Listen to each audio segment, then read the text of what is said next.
Good afternoon, everybody, and thanks for tuning in. John Kelly, profiler here, and welcome. Welcome. We're going back today to the Summer Wells case. The name of this show is going to be Following the Money and the Drugs, Part 2, Evil and Darkness. You know, I couldn't get Summer out of my head. For the last 4 months, I'm just thinking about her. Over Christmas, I was thinking about her. And she might be gone for now, but I will tell you and guarantee you that she is not forgotten. And there's a number of us that are really thinking about this case and doing a deep dive with it. At this point in time, I'd like to bring out my book. Thank you so many people have purchased the book. I can't thank you enough. A lot of you seem to like it quite a bit. How I became a profiler, how I kicked drug addiction, how I went back to school, how I became a psychotherapist, an addiction specialist, and then eventually became a profiler. It's all in here, the good, the bad, and the ugly of John Kelly Profiler. And thanks again to all of you who have purchased the book. I'm glad you're enjoying it. It's a pretty concise book. Thank you. So anyway, you know, we haven't gotten Summer out of our heads. I don't think a week goes by, or for me, not even a day goes by. I don't think about it, but I know a week doesn't go by that we are not talking about the case, and we're always looking into it to see if there are any new developments, which doesn't seem like there are. I think some remains were found. Thankfully they weren't hers. So at this point in time, we have Summer missing and not forgotten. There's no question about it.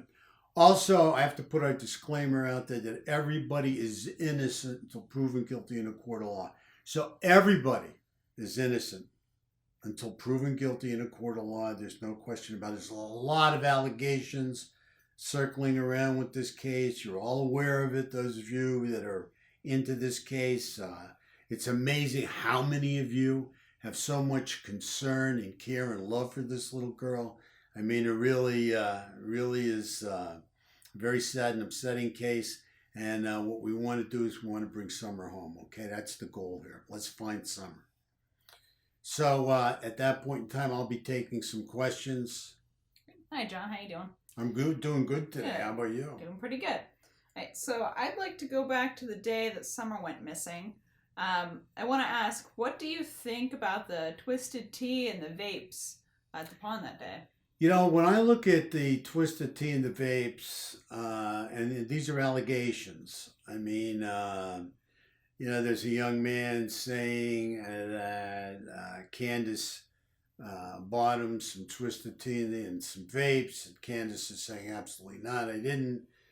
So we have a conflict there going back and forth. But what I will tell you, it says to me, is somebody has some money, because, you know, to just come up out of pocket when you have 4 kids.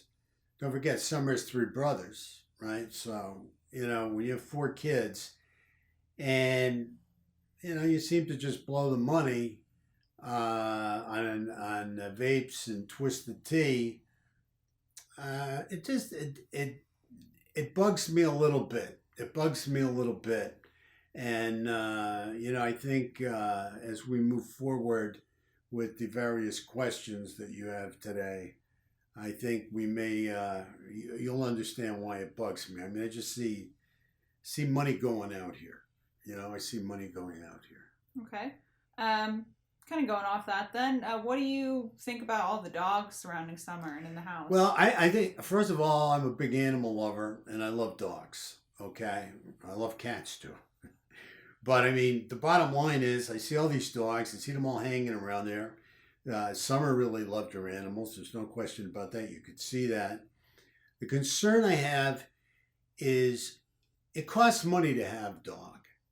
It costs a lot more money to have a lot of dogs. I assume they feed these dogs, okay? Because why would the dogs just hang around there? So, you know, again, I'm looking at money. Where's the money coming from to feed and to take care of these dogs? Not like these dogs are the most well-groomed or probably well-kept dogs, around, but they still have to be fed. You still have to pay for them. Sometimes animals get sick. I mean, I don't know what they do with a sick animal. But then, of course, if you do take an animal to a vet, I don't have to tell you all out there, it's going to run you into some money. Okay. Yep.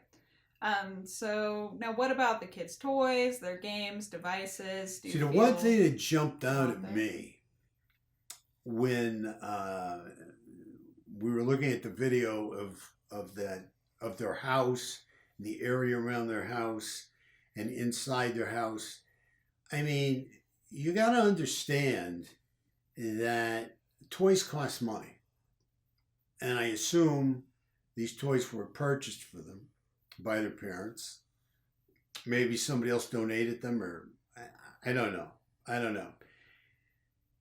But toys cost money, devices cost money, video games cost money, everything costs money. All right? Both of them have nice cars.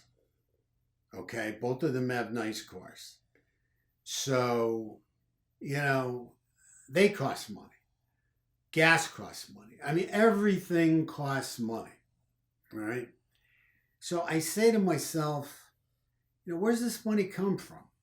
Okay, who's earning? I mean, it's not like they're independently wealthy. Obviously, they don't put it into the decor of the home.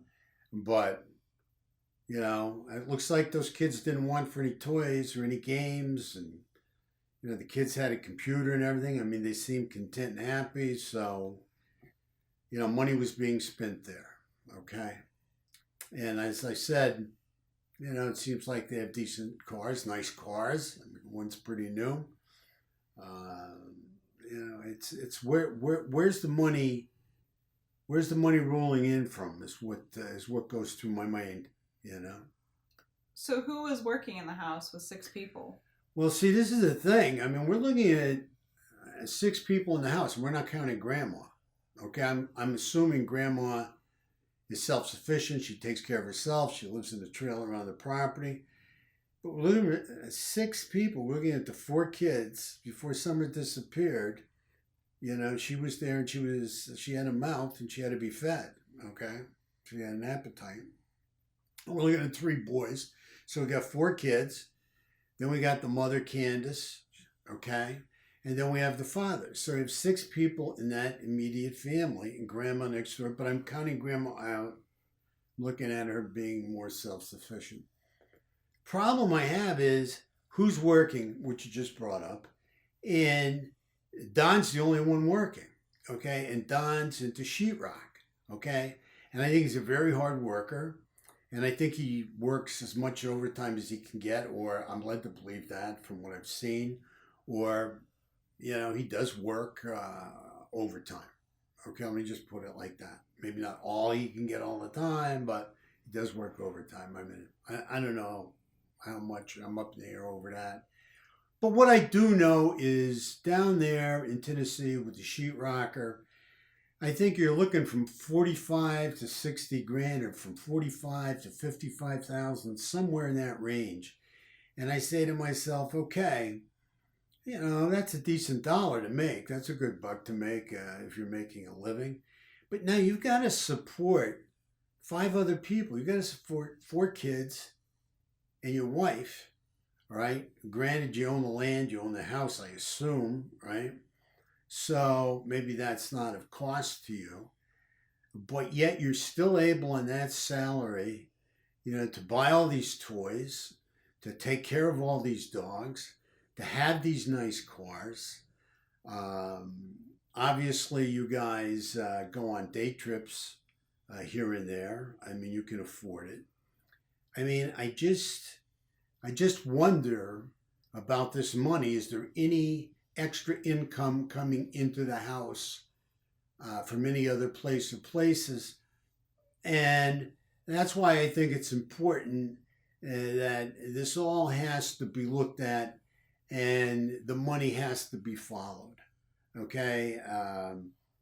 Because to me, it looks like, they're living a much better quality life and having more than the amount of income coming into the family. But I can be totally wrong. I mean, they can have a rich grandfather or parent or aunt or relative or friend, leave them a lot of money or whatever. I just wonder, how this has been going on. How have you been doing this? With this little girl missing, I have to consider taking a look at everything and not leaving a stone unturned. And not only me, but other people as well on our team that are following this. So, we got to deep dive into this. And usually the money can tell the tale.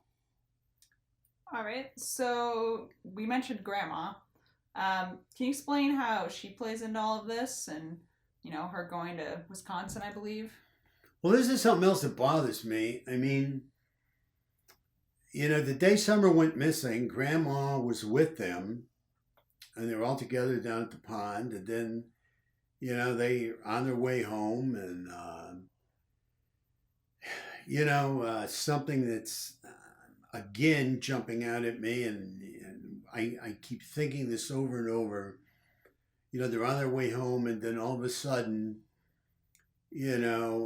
Summer is in an outfit from her bathing suit into an outfit, but there's some discrepancy on if she left the house in other clothes and changed into a bathing suit before she went swimming or whatever. And then there's some talk about them not even thinking about going swimming, so maybe it wasn't a bathing suit, maybe she was swimming in her clothes in the pond or whatever. I don't know. But anyway, so Grandma's there at the pond. And then at some point in time, Grandma went to her doctor to pick up medication. I think it was actually before, and then they came to the pond after. They were at the pond and went over to pick Grandma up. I'm not sure. I've heard different stories on this. And again, I'm not exactly sure on what's correct. I'm pretty sure that they picked Grandma up and then, went to the pond. And Grandma saw her doctor and got her medication. Now, what bothers me about Grandma is Grandma goes home with them. Summer disappears. Grandma doesn't know what happened to her like everybody else. They all seem to stick by a story that there's no way Summer would walk off the property. Okay.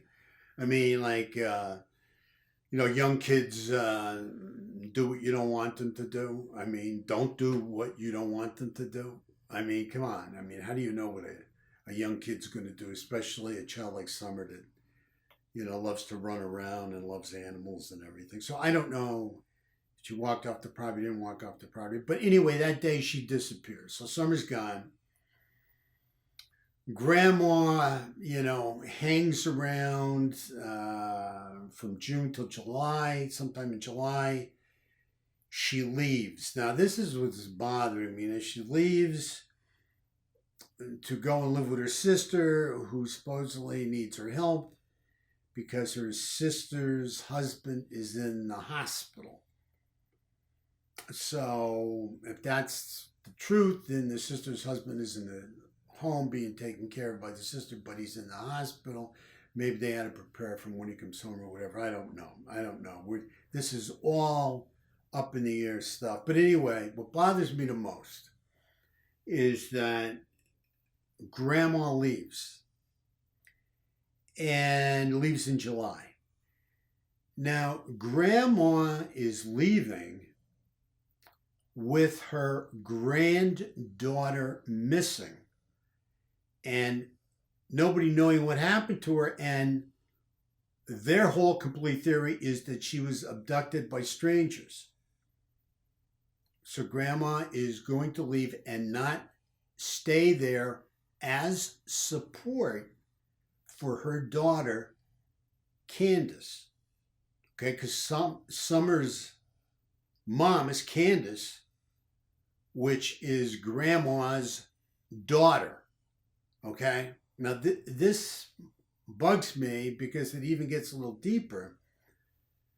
Grandma has another daughter who disappeared many years ago. And if anybody would know what it is like to have a daughter completely disappear, it's grandma. So she has to have a feeling in her heart of how her daughter Candace is feeling with Summer having disappeared, being gone.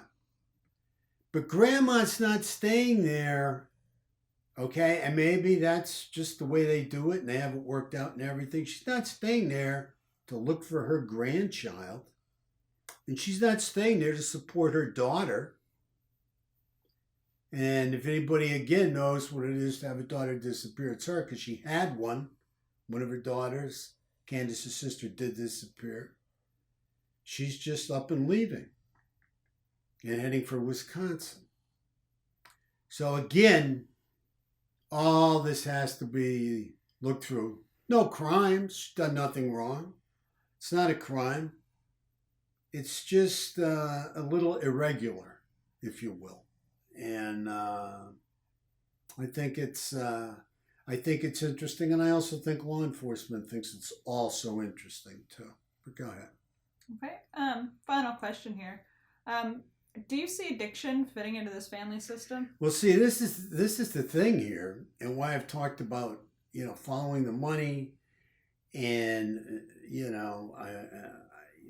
we know there's been substance abuse, we know there's been drug abuse, we know there's been drug addiction throughout this family system. Okay, over the years. Don has a major problem with alcohol. He's gotten in trouble for it. Candace has had her problems with substance. I think she just failed lie detector test, or couldn't take the lie detector test, or some irregularity like that because she came back positive for marijuana or whatever. I just see this environment of addiction, allegations out there about drug-fueled parties, and in the midst of this, we know the craziness that addiction can cause, that drug abuse can cause. We have this little girl missing. We know with drugs, if you have to buy drugs can be expensive. If Candace or Don had to buy drugs, again, that's another household expense with one salary coming into the house. So, I have a real concern about, this addiction that's running through the house, and the money involved. And, we have to look at, one of the motives for Summer's abduction, if she was abducted. It'd have to be money. I mean, what other reason except some sexual pervert, trying to spend some time with her? She's very, very, very young. I mean, that's very possible. I'm going to say very possible. It's possible. But I think exploiting her sexually through child pornography or other means is probably and extremely more profitable than just going through all the trouble of getting up to that area, trying to do a high-risk abduction, hoping on not being seen, hoping that a dog isn't going to bark at you. I'm having a bit of a problem with this whole abduction thing.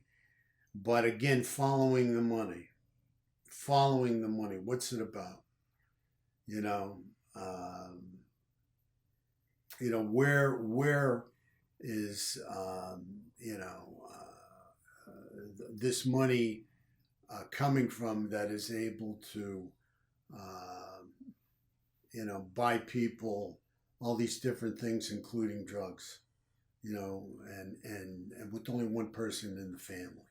Okay, so it's all just very interesting. I'm sure the TBI is all over it. They're going through it piece by piece, and we'll see what happens. But it's just a pretty dark and evil situation when you have a little girl like this that's completely, totally disappeared, and you don't know where she is, and if she's cold or she's hungry, and she's alone through the holidays and everything.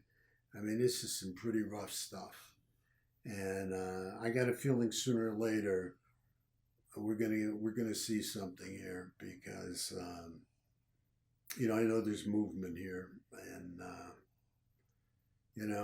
thank God for law enforcement in Tennessee and all that they're doing. Okay, all right, that's all I have, John. Thank you. Thank you so much. I want to thank you all so much for viewing today. I can't thank you enough for all your comments, for all your subscriptions. Please feel free to comment all you want. We'll always get back to you if you ask us a question. Thank you for all your subscriptions. I mean, you're really helping us out with all your subscriptions. Most importantly, be very careful and safe out there. We've got a lot of disease out here. We've got a lot of virus, okay? It's out there, and it's running rampant. So you really got to be on your game. You got to be on your toes, keep an eye out for it. So the most important thing is take care of yourself. God bless, and have a great day. Thank you.